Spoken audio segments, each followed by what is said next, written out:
Bienvenue dans ce nouvel épisode de notre série 160 ans de la Fondation pour les ministres des Églises protestantes de France.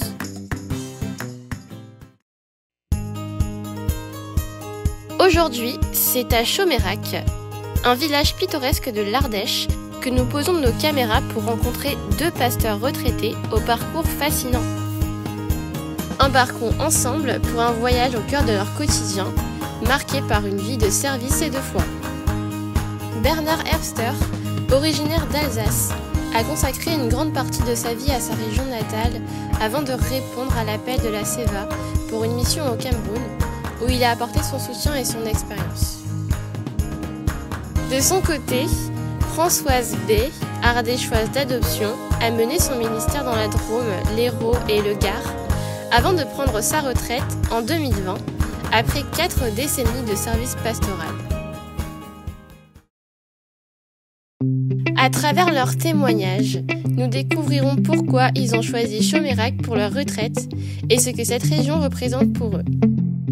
D'abord pour l'emplacement géographique, le fait qu'elle se trouve en Ardèche. J'ai un fils qui habite Grenoble et j'ai un deuxième fils qui habite Montpellier. Et finalement, Chomérac se trouve un petit peu à mi-chemin entre ces deux lieux de vie. Voilà.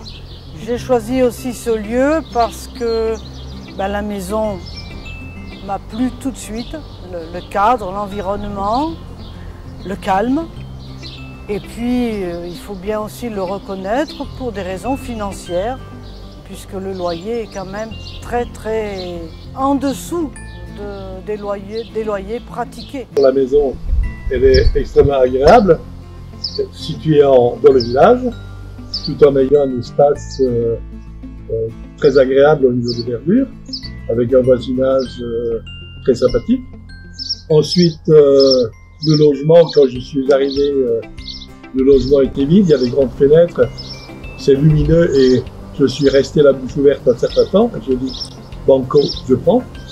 L'avantage de vivre dans cette maison, c'est de trouver un cadre de vie calme, reposant, tout en pouvant participer à de multiples activités culturelles.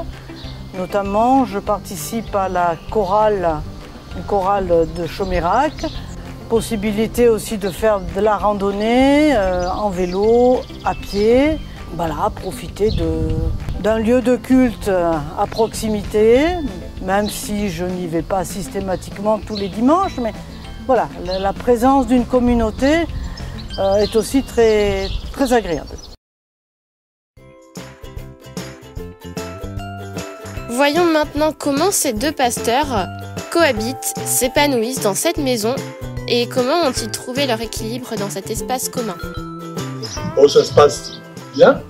Nous n'avons pas particulièrement d'activité commune. C'est un voisinage tout à fait amical, respectueux. Et je crois que ça nous suffit à tous les deux pour vivre dans cet espace de liberté. Nous tenons à souligner l'engagement remarquable de la Fondation pour les ministres des Églises protestantes de France, qui depuis 160 ans œuvre pour offrir aux pasteurs retraités des logements de qualité, participant ainsi activement à leur bien-être et à leur qualité de vie. Pour notre prochaine étape, nous vous emmènerons à Beauvoisin et à Langlade, où de nouvelles histoires et de nouveaux visages vous attendent. Restez avec nous pour découvrir encore plus de rencontres et de témoignages inspirants à travers la France. À très bientôt!